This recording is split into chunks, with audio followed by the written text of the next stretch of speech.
feel like, well, 70% of the people are at companies today aren't happy at their work. They're either 70%. And where are the people that are happy? It's where they feel like they're part of a team. Their team, is winning, and what they're doing makes a difference.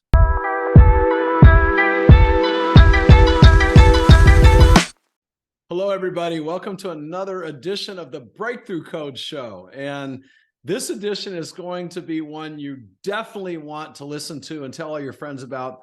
I have one of my friends on, and he's somebody that I got to know about 2 years ago when another friend of mine who was in the investment industry introduced me to what he called the Michael Jordan of educational technology investing. I'm like, wow, Michael Jordan, the best of all time. I actually went to school with him at University of North Carolina. I want to meet this guy. His name is Michael Moe. And Michael has become a friend over the past couple of years. He's also mentored my son, Tommy, who worked with him and learned so much from him. Tommy loves you, Michael, and really looks up to you. And Michael also, thank you. Michael also, in addition to being an incredible investor, someone who can really spot companies that have potential and then help them grow.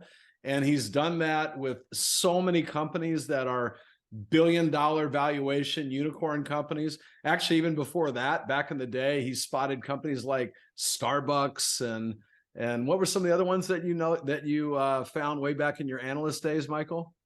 Oh, I was everything from Callaway Golf to, we had a number of Funco that now is GameStop.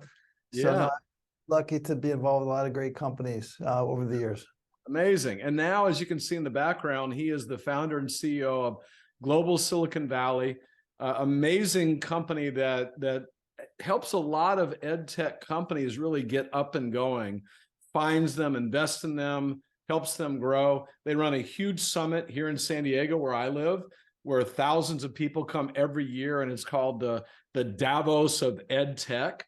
You might have heard of Davos, where all the investment luminaries gather every year to figure out what's going on in the economy and in the world. Well, Michael does that for ed tech.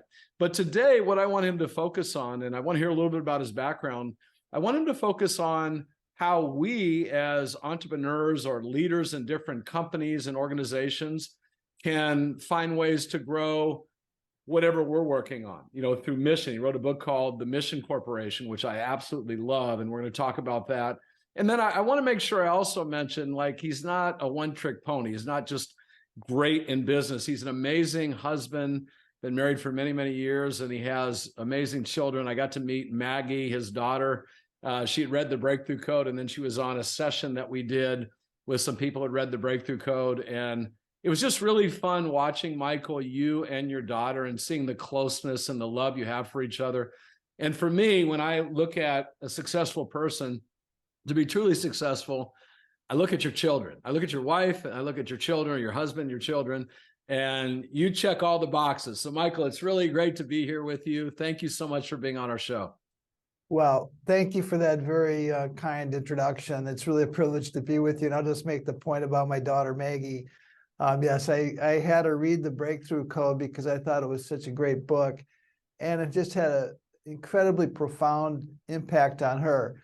I think it really did provide this framework to how to really break through where she was at to be on the path to achieving her dreams and goals. And so I want to thank you for writing it, because it's an absolutely terrific book, and it's made a big difference for her and our family. So thank you. Yeah, no, thank you, Michael. So, Michael, back in college in Minnesota, you were a quarterback on the football team. You played for a person I know, not as well as you know him, but Coach Lou Holtz, who I know you're still very close to. And then you were going to be you thought you were going to be an attorney like your dad, and then something happened. Take us through how you got to where you are today. Yeah, so, well, I was at the University of Minnesota, and I thought I was going to go to law school. And a friend of my dad's came to me about 6 months before I graduated and said, "Have you ever thought about Wall Street?" And I knew nothing about Wall Street. I thought the Federal Reserve was an Indian reservation. But he told me he could make $60,000 your first year. I said, "Gosh, that sounds pretty great to me." So in any event, long story short, I've gotten into the investment business as a research analyst. and got lucky with some companies early in my career and got a reputation to have a nose for small companies that could have big potential. And so Lehman Brothers hired me to go to New York, and I ran their growth research business, and then was recruited out to San Francisco in the mid-90s to be head of growth research and strategy at a firm called Montgomery Securities, which was one of the, the very successful technology banks that sprung up in the kind of the beginning of Silicon Valley. And I went to Merrill Lynch as head of global growth research at Merrill. And then from there, got the inspiration to start my own investment firm. So started a firm called Think Equity Partners in 2001. We grew that to a couple hundred people and sold that in 2007 to a London firm. And I spent a few years in the wilderness and then started GSV in 2010. And as you made mention, GSV stands for Global Silicon Valley, and really the two kind of key differentiators or focuses of the firm were, one, this idea that the mindset of innovation and entrepreneurship that's made Silicon Valley such an amazing place was going to spread throughout the world. And I wanted to connect Silicon Valley to this emerging global Silicon Valley. I like to say from Austin to Boston, from Chicago to Sao Paulo, from Mumbai to Shanghai to Dubai. And then also, I'd be exceptional identifying and investing in what I call the stars of tomorrow, which are the fastest growing, most dynamic companies in the world. And at GSV, we were fortunate to invest in companies like Facebook and Dropbox and Twitter and Spotify and Snap and Palantir and a number of others. But as you also referenced, and thank you for the kind comment, education technology has been a passion of mine for a number of years. And so we started some dedicated funds focused solely on education technology. And so we continue to kind of proceed with that. And a couple of years ago, during the pandemic, moved to Dallas, Texas from Silicon Valley, where I had lived for 25 years. I call this Texodus, but it's consistent with this whole idea of this emerging global Silicon Valley. So I love being in Dallas. It really does feel incredibly much like Silicon Valley, but it felt like 25 years ago with this energy and feeling like there's just a lot happening. And so it's been great. So anyway, that's the quick, long story.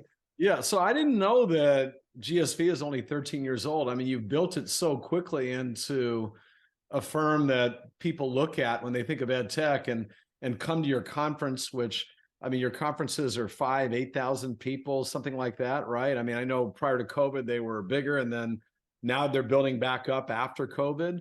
How have you done that so quickly? Yeah. How many people? 7,000 people came last year. 7,000 last year. Yeah. And I've had the privilege of being there the past couple of years. You take over downtown San Diego and then you host that party outside. It really is cool. People that are interested in ed tech should definitely, or if you have an ed tech company, should definitely attend Michael's conference. But how have you built that up so quickly? I mean, even a conference like that would seem like maybe 20 years to build. How did you accelerate the success of GSV so quickly? Well, we believe that the foundation of investing is research. And so being a research analyst, it gave me the opportunity to create a systematic framework for how we identify and invest in companies. I wrote a number of white papers. I've written 3 books.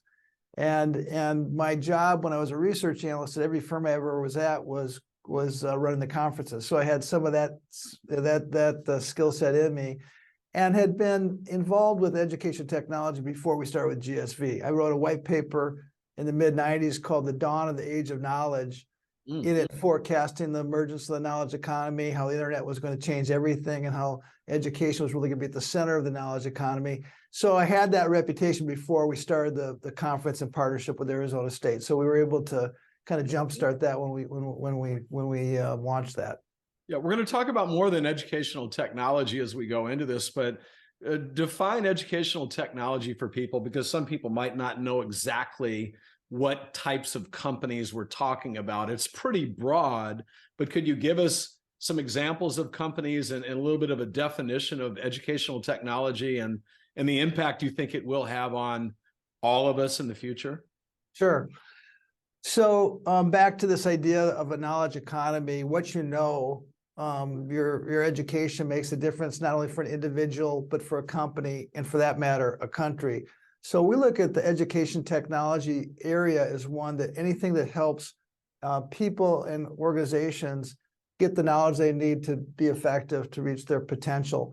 And so that's everything from preschool to K-12 to higher ed to lifelong learning, because in this world that we're in, things are changing so fast. So no longer are you going to fill up your knowledge tank to age 25 and drive off through life. You're going to continually need to be learning things on an ongoing basis. And you're going to do that in a way that wasn't necessarily the way that you did it historically. You can't afford to drop out of life just to go take a class at a physical classroom. You're going to have to need to obtain this on the fly in different ways. And that's, many of the opportunities that we see. So some examples of companies that we've invested in include Coursera, which is an online learning platform. It has about 120 million students on the platform. So it's really reached, tremendous scale.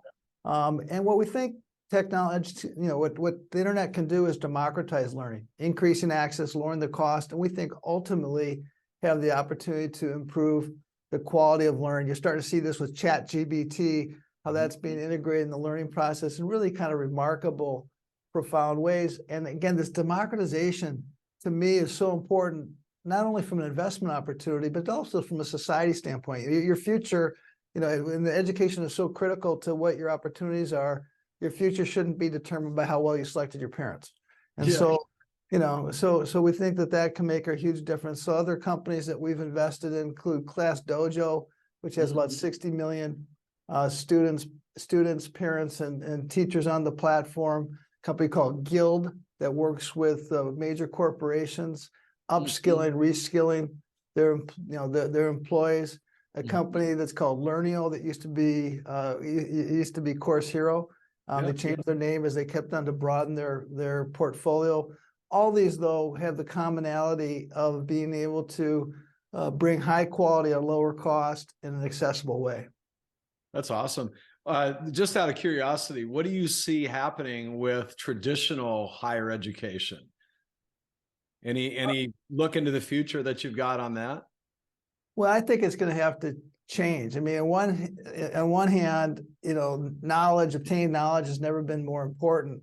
But if you look at how the traditional universities have been set up for the last 40 years, the tuition has been growing 3.5 times faster than inflation. Wow. The payback on that education has become lower and lower. We have nearly $2 trillion of student debt. And things are changing so fast. So you graduate, and all of a sudden, basically it's like a car that drives off the lot. It loses value because things are changing. So you have to keep learning. Yeah. So I think the issue for universities is going to be to adjust to this new reality. I think there's tremendous opportunity for the ones that basically embrace these changes that are taking place. Can be community resource centers, community learning centers. And one of the things that universities totally have is they have all this IP. And so how they can use that IP in a way that is leveraged and maybe different than the traditional way that it's been used historically. So anyway, I think it's again this change that's taking place creates tremendous opportunity. Just one last, I know we want to talk about other things besides education, but just one kind of reality as it relates to just the fundamentals here. Right today, there's about 210 million students in higher education around the world. By the way, that's up from 160 million 10 years ago. That's up from 500,000 in 100 years before that. So I mean, it's been a huge growth industry. It's going to double in the next 10 years. It will. Okay. But most of that can be online.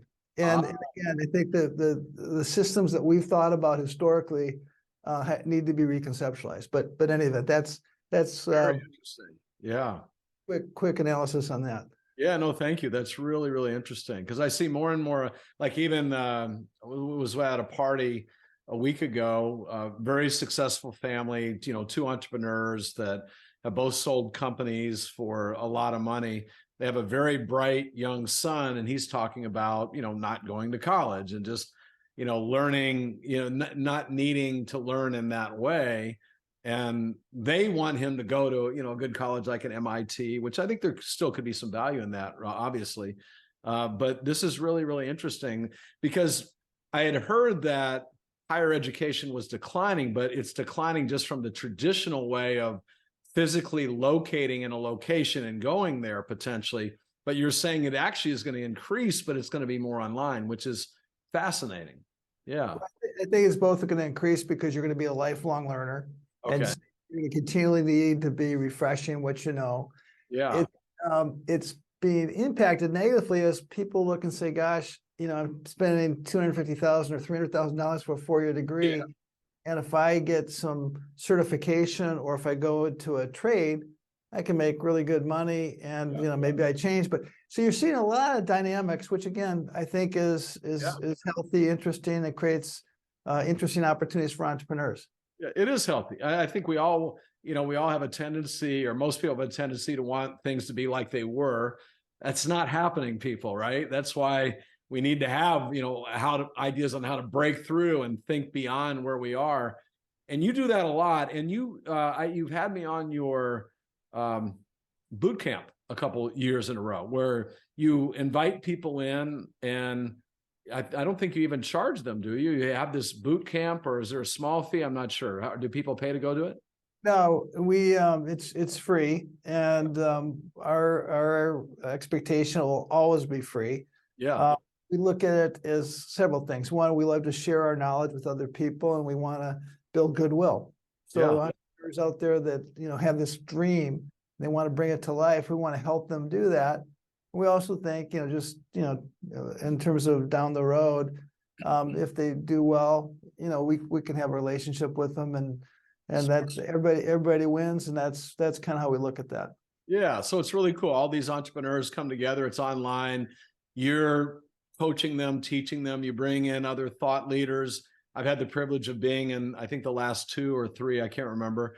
But when you look at companies, because I know there's people, lots of entrepreneurs listening, and even if you're not an entrepreneur, you know, you maybe one day, or maybe you're leading inside a company, what do you look for? What do you look at? What are the leading indicators? And you can't be 100% accurate when you're looking at something that's still baking, but what are the things that you look for? What are the things you looked for when you found the Starbucks, you know, back in the day, and as an analyst?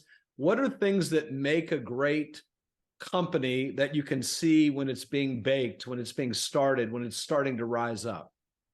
So we've created a framework I call the 5 Ps, but going back to Starbucks, I mean, I was a very young research analyst, and I don't, you know, we didn't really have a 5 Ps at that time. I think companies like Starbucks were how I ultimately developed this framework for how you identify and invest in these companies. Because you go back to Starbucks, you know, the CEO, Howard Schultz, at the time was about 37 years old. He had braces on his teeth. There was nothing in his background that said, oh, you were going to, you know, you wouldn't see it on paper where you'd say, gosh, you'd invest in this person. And the idea itself, you know, a coffee shop, it sounded absurd, right? But, and I thought it was. I mean, I wouldn't bore you with the story for how I ultimately ended up visiting them. But the minute you met Howard Schultz, you knew that something special was going on. Yeah. And you met the people around him, and they all had this energy and this passion that you just said, okay, whatever they're doing, I want to be connected to. And so the framework that we use, I call it the 5 Ps, because it's really these 5 Ps that are the key fundamentals of any great business that we're involved in. The first P being the most important P, and that's people. There's no shortage of interesting ideas, but it's always the people who execute against those ideas that make the difference. And so a lot of these startup companies, obviously by definition, don't have a long history, but the people have a history. And so trying to determine who the winners are and who are going to be the people that, you know, that, because you always have adversity, you always have twists and turns and so forth. It's really people that are going to figure things out and move forward and bring people with them. That's the most important. If you don't have that, I don't care if you have a cure for cancer, we're not going to go forward. So the second P is the product.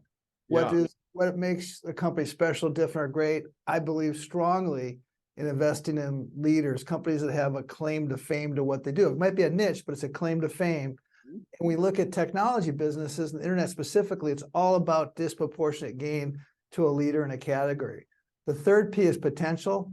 How big can this become? How big is the market? How big is the market growing? What are the mega trends that are creating tailwinds at the back of this opportunity? And I'm a big believer in looking at what are forces that are going on in the world that are creating opportunities. And so, obviously today a mega trend is AI, and how AI is going to create both great opportunities and great challenges. Yeah. Fourth P is predictability. How visible is that growth? And obviously a young business doesn't have visibility, like most likely, but what's their business model? Is it reoccurring revenues? And importantly, what are the signposts on the highway that we can point to that indicate that the company's on track to its destination? And so those are the 4 Ps, and the 5th P is purpose. And this gets into this mission corp concept that I think we'll talk about in a little bit. But that's the idea that I believe the great businesses of tomorrow are going to have more than just the goal of making money. It's really what is the kind of the reason for being, what is really motivating them to be building this business, combining purpose and profit. So those 5 Ps are the fundamentals that we're looking for in a business that we're looking to be involved with. I love it. I love it. And I definitely want to get into purpose, and as we talk about your book, The Mission Corporation, too. One of the things I've always been fascinated by is all the Ps, but the first P in particular, because there are certain people that are just going to find a way. And you look at not that I totally admire the way that he leads, but you look at Elon Musk, the guy, had the company. Well, what did he have? PayPal, I guess, was his first one. Was that PayPal? He was part of a group, but found a way to get that across the goal line. Then he goes into, he started next with SpaceX, which had tremendous failures, tremendous adversities. He was down to, I don't know his last dollar, but he was down to like, we got one more launch, it better work. And then it works. And then he gets a contract with NASA. Then he goes into Tesla. Tesla was not in great shape when he came in, and no one had been successful challenging the big automakers. And now Tesla dwarfs them in market cap. And we're big Tesla fans, right? It just seems like, but there's certain people that you just know, no matter what comes up, they're going to figure out a way. What is it? How do you spot those people? What do you look for in them? Part of it is a positive energy. Part of it is a resiliency. Yeah. I think part of it is the ability to, have, you look at Elon Musk, and, there was a point in his career where they were making fun of him. I mean, they were but he never had any doubt about his ability or what he was doing, or, what he was the people that he was bringing in to the business. I mean, he had this strong vision. So, I mean, anybody who had ever been around Elon Musk, going back to, his university days, said this is a person that has this not only high IQ, but this incredible courage and resilience. And that's obviously proven, true to the success that he's had. Yeah. And I think part of what people like Elon Musk, Steve Jobs, Howard Schultz, I mean, so many leaders that have taken ideas and turned them into household names, they are shifting reality. Like, one of my quotes I love is that average is just going to conform to reality. Oh, it's not going to work. Oh, this happened. Oh, that happened. Well, I think we can do this. Oh, maybe we can't. But greatness just creates a whole new reality. They are thinking at a level where they see it already done. And then the world starts shifting in their favor, like to get it done, because their belief is so powerful and so strong. And you see it. I mean, you had a football coach that was that way. Everywhere he went, he pretty much took a team that did not have a good record. I'm talking about Lou Holtz. And within like a year or two, I can't remember, he would have them in a bowl game, right? Yeah. He shifted the whole environment. And you probably got to see it at Minnesota too. Well, you're making such an important point. So I want to drill on a little bit. So you talk about Elon Musk, you talk about Steve Jobs, you talk about Howard Schultz, and they did have this distorted reality field, or at least that's what people like Yeah. this person is nuts. I mean, they're crazy. They're on Mars, but they had this clear vision of what they saw the goal as and what the opportunity was and how they were going to get there. And they had people ultimately either followed them or you got off the bus. Mm-hmm. And the same with, with Coach Holt. So I'll give you the quick story. When he came to the University of Minnesota, the year before, we were the worst Division I football team in the United States of America. And I'm not exaggerating. We were. We got beat by Nebraska 83-0. Oh. And it wasn't that close. I mean, they were good. So when Coach Holtz, they said, when they recruited me to come to Minnesota, they said, we only lost to Nebraska by 11. He said, nobody told me it was 11 touchdowns. But so the very first meeting, so again, we're the worst Division I football team in the United States of America the year before. He walks in the very first meeting, and he's walked 2 minutes early, and people kind of slouched down their chairs, and basically he said, he said, sit up, take your hats off. He said, how many people here believe that we can have a winning season next year? And again, this is we got crushed by everybody. Yeah.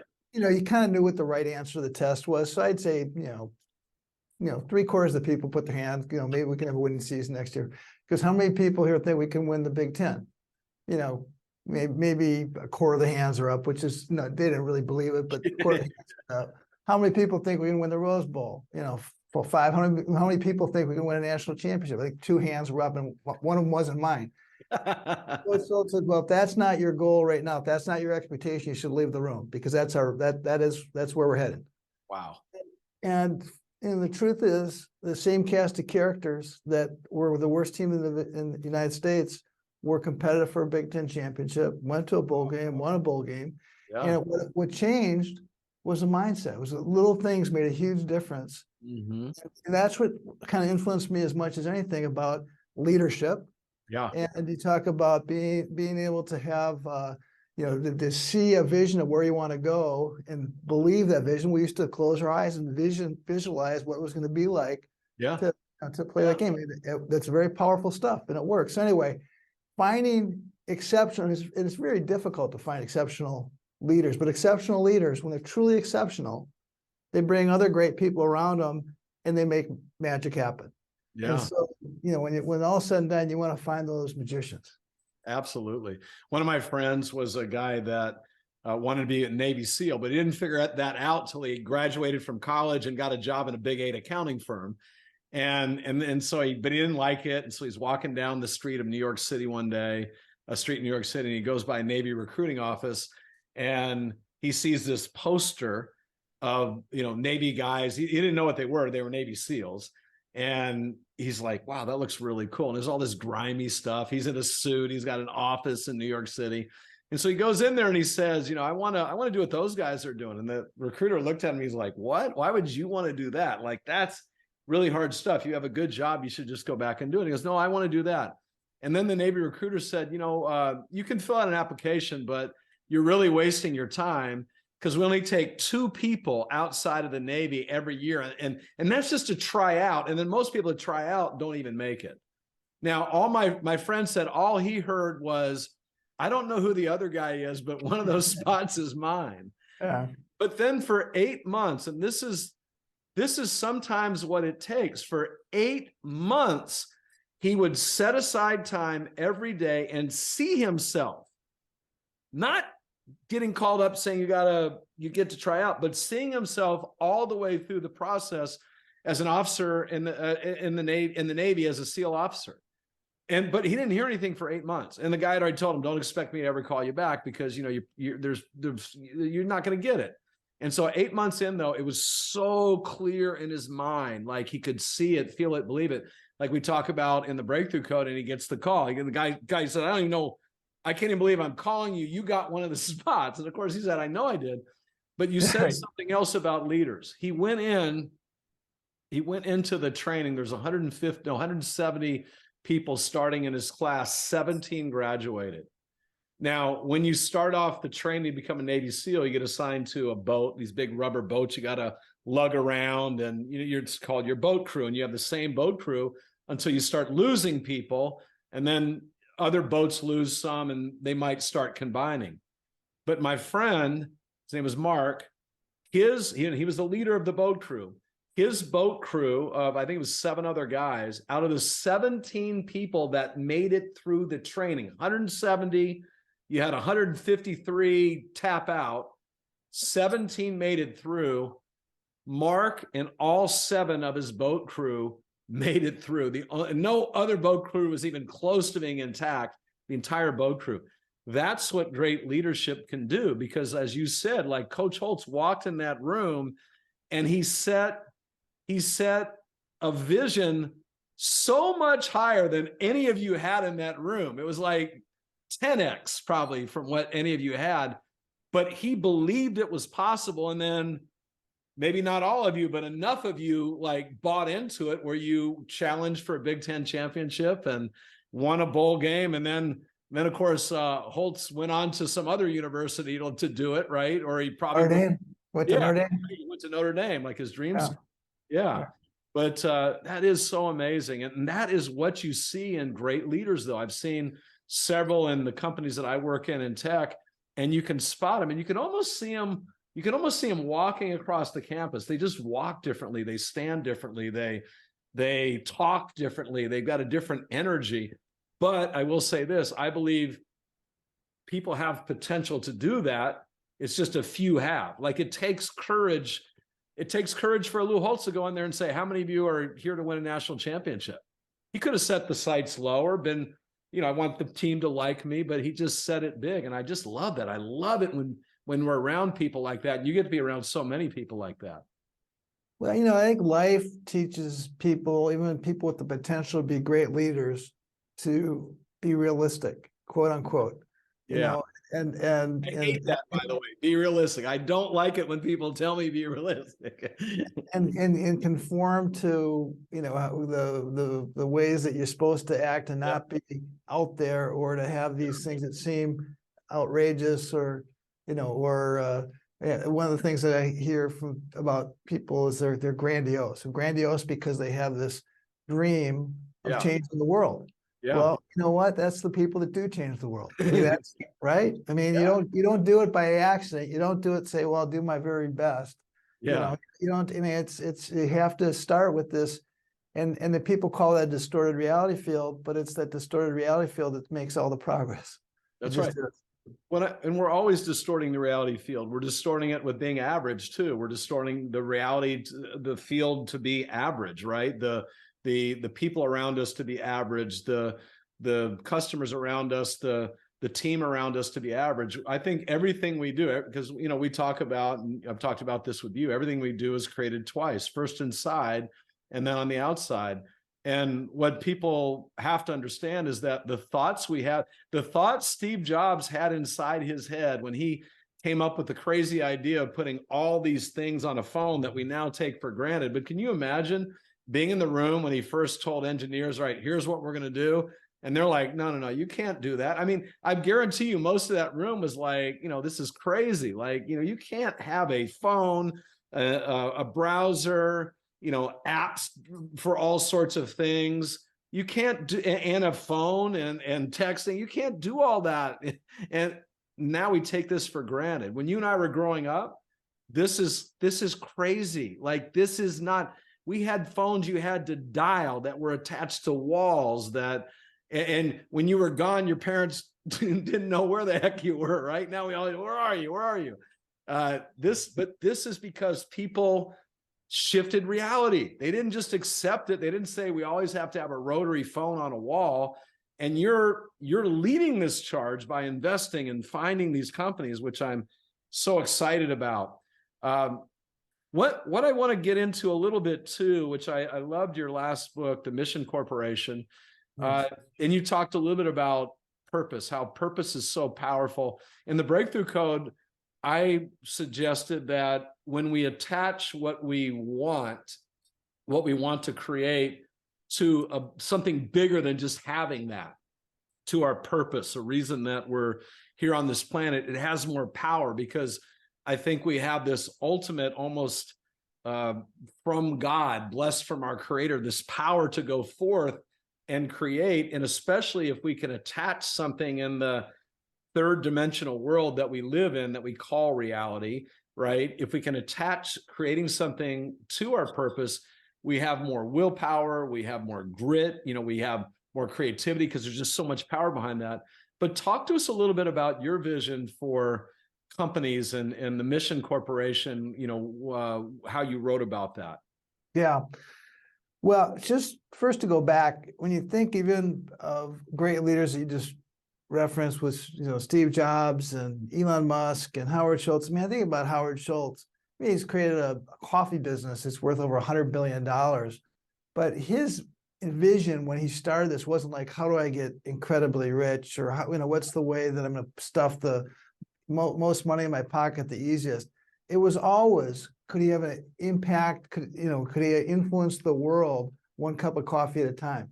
Mm-hmm. Steve Jobs' motivation is he wanted to put his dent in the universe. It wasn't about, how much stock options how many stock options am I going to get, and so forth. So, I mean, I think that kind of the great leaders, even in the past, I mean, they had purpose that was a primary motivator for them. Right. What's happened in the world, and I look at capitalism just as an overall concept, which has been the greatest force for good, ever.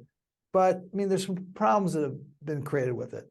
And this idea of creating, this combining purpose and profits really is the idea behind this mission movement. What I think is the great businesses of tomorrow are going to have the ambition of a for-profit and the heart of a not-for-profit. And part of that is what I'll call the triple upshift. The best leaders, the best entrepreneurs today, and the people that want to work with those entrepreneurs, they want something more to, they don't want to just work at a normal job. They want to work at a place that they feel is making a positive impact on society. Yeah. Customers want to buy from companies that are aligned with their values. They'll pay more for a product or service that they feel the people that they're buying this from are aligned with who they are. And the third part of this is investors are putting a premium on these type of companies. Why? Because they're attracting the best talent. Customers are most attractive, so they have the most sustainable and largest growth potential. Yeah. So it really is this very powerful shift that's taking place, and I think it's changing the world for good. It's really exciting, and we're big believers that that's going to create some of the most exciting companies that the world's ever seen. Yeah, and again, that's a shift almost like from a rotary phone to an iPhone today, because back in the day, there was probably some companies that thought that way, some leaders that thought that way, but basically you went and you did your job, and you did your job. You didn't really necessarily like going into work, but you did your job and you showed up, and you stayed with the company for a long time. And then if you stayed long enough, you got a retirement, and then you could go out and have fun and do what you really wanted to do. But think about all that wasted time that people were in jobs where they could have been tapping into purpose and passion and giving more than just 8 hours a day. And I think the new generation, the Maggies of the world, your daughter, my children, yeah, they want that. They want purpose. But you know what? You've probably always wanted purpose. I've always wanted purpose. I think certain of us have always wanted this. And they say, well, the new generation, I kind of identify with what the way they think. They want purpose, they want coaching, they want to grow. And the companies that don't embrace this, I think, are going to struggle for talent, struggle for customers, struggle in so many ways. So I'm glad you're helping to lead the charge of this. Where do you see it going? Is it? Do you see it? I mean, is it 80% of companies are embracing this? Is it 50%? What's it look like out there in terms of people? And I love the way you said it too. You said, what was it? I remember the heart of a nonprofit. The ambition of for-profit in the heart of a not-for-profit. And just talk about that statement really quick, and then hopefully you can answer my other question too. What does that mean when you say that? Well, when you look at just certainly historically, companies were attracted to startups. We had a big ambition. You wanted to start this company. You wanted to make your mark on the world. You wanted to take it public. You wanted to, that was the playbook.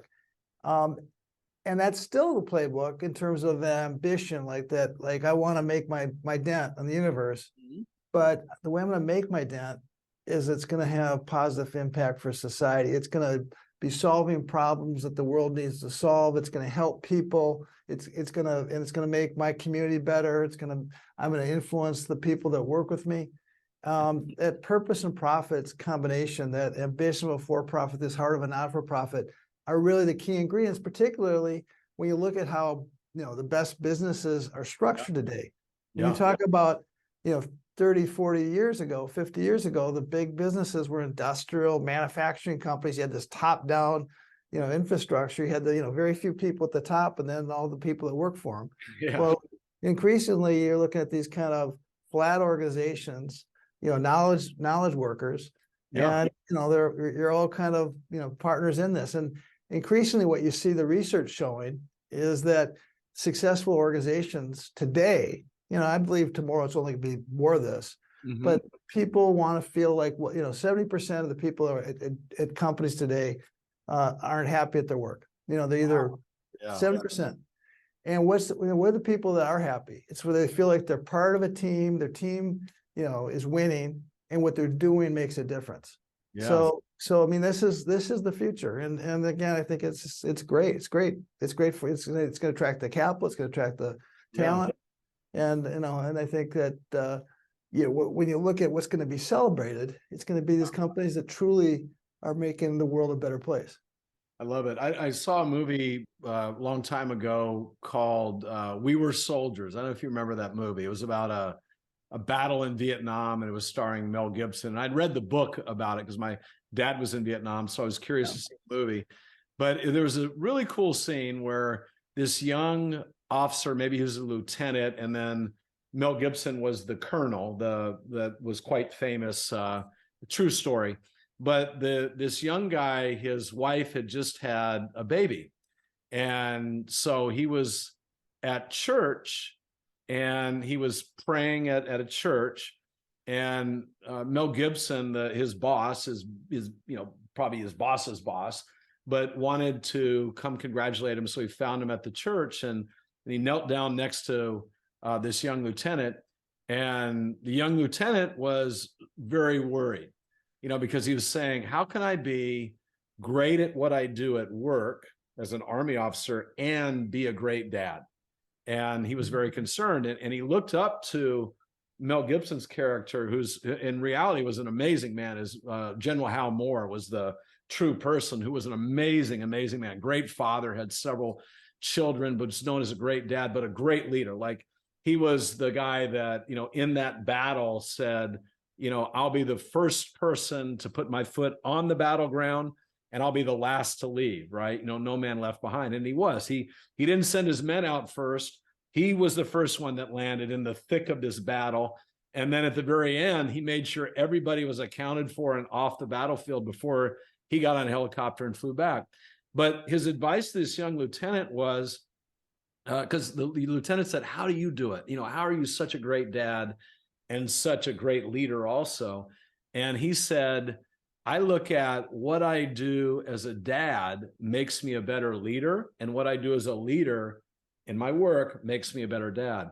We spend a lot of time in our work, but we also have families, we have friends, we have communities. What if we were in companies where we felt like we were living our purpose and growing in that role in the company as a becoming a better human being, right? A better person that could also be a better mother, father.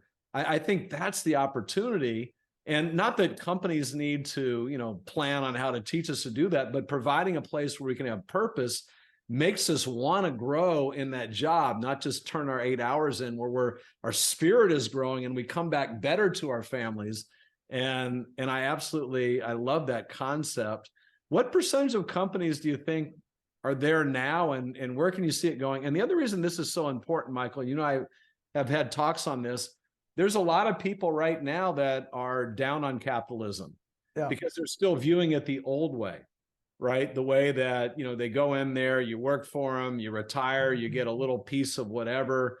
And this new way, though, it's here now in many ways. I see it in a lot of the tech companies that I have the honor of working with, and I think it's growing.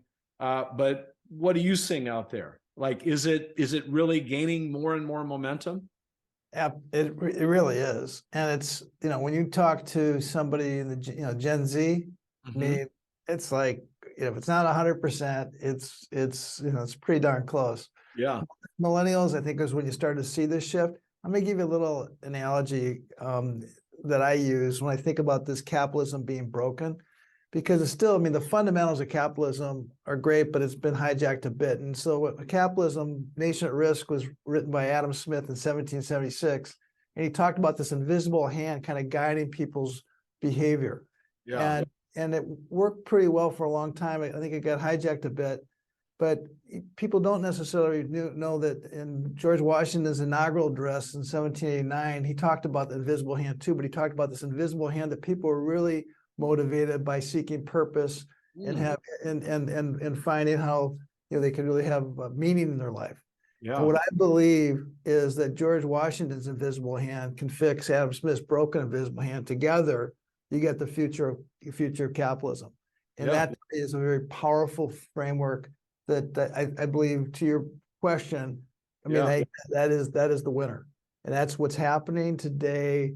It's going to be, I think it's going to be the way things are done in the future. Yeah. If you were talking to a young person, and again, maybe we've already addressed a lot of it, but you're talking to a young person, and young could be in their 20s, 30s, 40s, whatever, younger than me, but and they want to start a business, what would you tell them? What advice would you give them? One, get going. Yeah. Because, the reality is, typically people have an idea and often they spend all this time planning and scoping and talking and everything else. And they, do a big exhaustive business plan and so forth. And they get out, in the world and all of a sudden it changes immediately. As Mike Tyson says, everybody has a strategic plan until they get punched in the jaw, right? And so I think the best thing you can do is, one, you get out there and start learning. Second best thing you can do is get a mentor or mentors that you trust and you believe that have your interest in mind, because they're going to give you feedback and they're going to help hopefully avoid some of the pitfalls. There's going to be things that happen bad, that just because that's the nature of how you get things off the ground, it's unexpected, but can help avoid some of the things maybe that you don't need to suffer through. Yeah. And I think that's incredibly important. And I think also having a clear North Star from the beginning. Again, things can change. Like I said, things iterate, blah, blah, blah, but know where where you want to go and why. I mean, the whole why point, why are you doing this? What is the purpose, that you can align, with this breakthrough result of, frankly, starting a business and being successful with it. Yeah. So this, I don't know, this may be a question you might not have an answer for, I don't know, but we talked about adversity. Everybody runs into adversity. Entrepreneurs run into lots of adversity on the way to success. When entrepreneurs face adversity, how do you know when it's time to just go right through it, stay the course, time to pivot, or time to throw in the towel and go try and find a better idea? Is there any methodology to look at a situation like that and figure out which of the three options is best? I don't know if there's a formula. Okay. And what I'd say is that it's amazing how many people were on the verge of quitting. Yeah. And they went that one extra step where they were, like literally, on their way out the door, and something happened, and all of a sudden, the breakthrough happened. Yeah. Right. And so, I mean, I think when you're starting something that is really driven by this passion that you have within inside you, and you have this, this drive of why you're doing what you're doing and how you get there, you can find ways to make things happen. I mean, people often talk about capital being the problem, and they're not having access to capital. Generally speaking, you find the entrepreneurs scrapped. I mean, Jeff Bezos took him 12 months to get his first $1 million for Amazon. I mean, Howard Schultz had, 1 million people reject him before he raised any money for Starbucks. That's sort of the nature. So I don't think it's like people telling you no. In fact, some of the best ideas where you heard no the most. Yeah. And I can't think of one successful business out there that didn't have, the near-death challenges. I could tell you story after story after story. Absolutely. So I think it's a bit, kind of the instinct that says, okay, like there's no path, there's literally no path. Maybe that's when you hang up the towel. But I also think that the number of times you see just taking that one extra step or that one extra chisel in the ice and everything happens.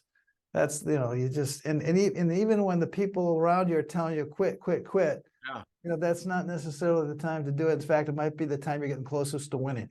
I love it. I love it. I believe that too. I remember my first job out of college. I was a stockbroker, and I only did it for 3 years. I left to come help run Tony Robbins' company, but I was able to succeed, and it was hard. But I remember somebody told me that most people quit right before they're getting ready to be successful. So when it was hard, I'm like, all right, I'm not going to be one of those people that's going to quit right before the floodgates open up.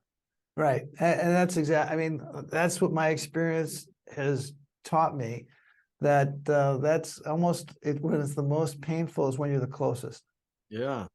Well, in life, I believe that, I talk about in the book that life's always working in your favor. Sometimes the adversity is a little feather grazing your cheek. Okay, that's interesting. Why did that happen? Sometimes it's a little tap on the back. Hey, you might want to know. Sometimes it's a brick in the face, right?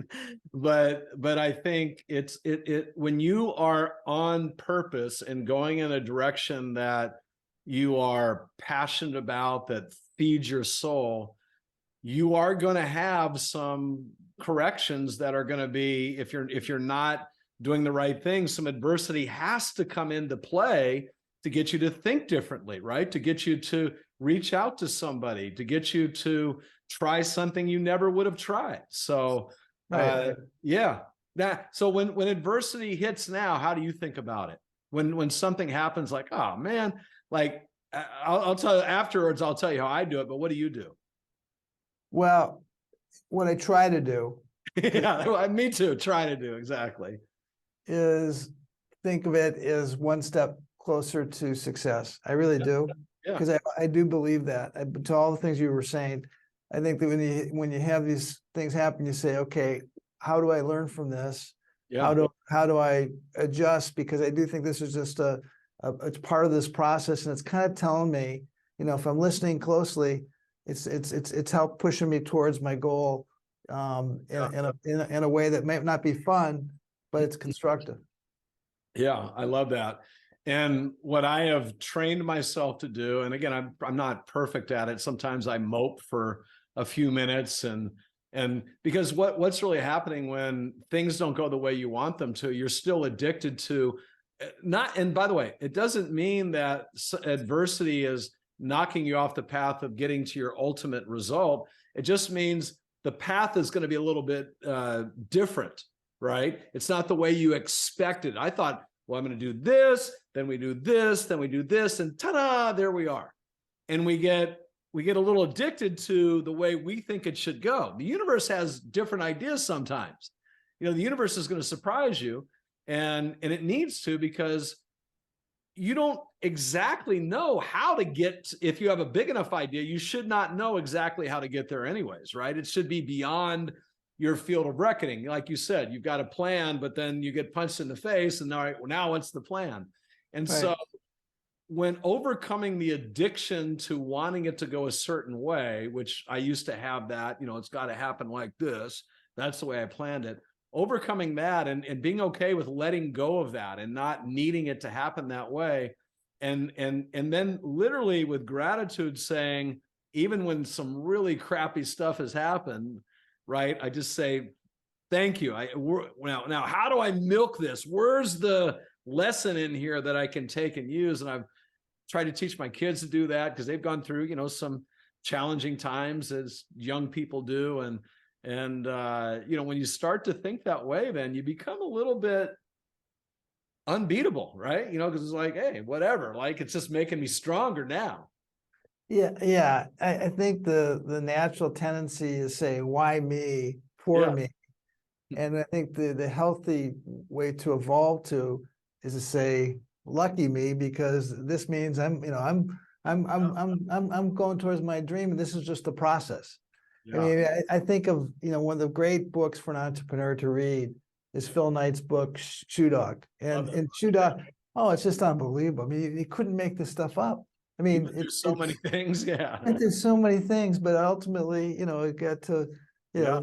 To Nike. Yeah. And I think people just need to appreciate that, this is the process. Yeah. And life is happy, it's not happening to you. You're the one that's, pushing forward. Well, and when people look at someone like you or Phil Knight or whoever it might be, they go, "Oh, wow, look at them. Their life must have just been perfect the whole time." And like, no, it's not, and it's still not. Like, we still have our challenges, right? Even if we have a lot of money, right? We still have challenges and issues and things that pop up that we didn't expect. So it's not a fairy tale. Everyone listening, it's not a fairy tale. Michael Moe is not who he is because, he had this stainless steel slide that he just slid down and it took him right to where he is, right? There's been, I don't know all the things that have happened to you, but I know there's been lots of different things, and that's made you who you are. That shaped you into this person now that can have a conference where thousands of people show up because they know that a conference by GSV and Michael is going to enlighten them. How do people find out more? Well, first of all, Mission Corporation, everyone should read that book, whether you have your own company or you're in a company or you're a leader of any way, any kind. Amazing book. You'll really enjoy it. And then if someone is an entrepreneur and wants to attend the boot camp or find out more about what you do, where can they find information, Michael?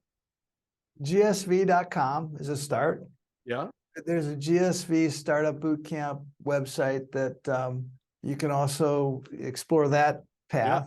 Yeah. We have a weekly free newsletter called EIEIO. I'd say that old McDonald had a farm EIEIO.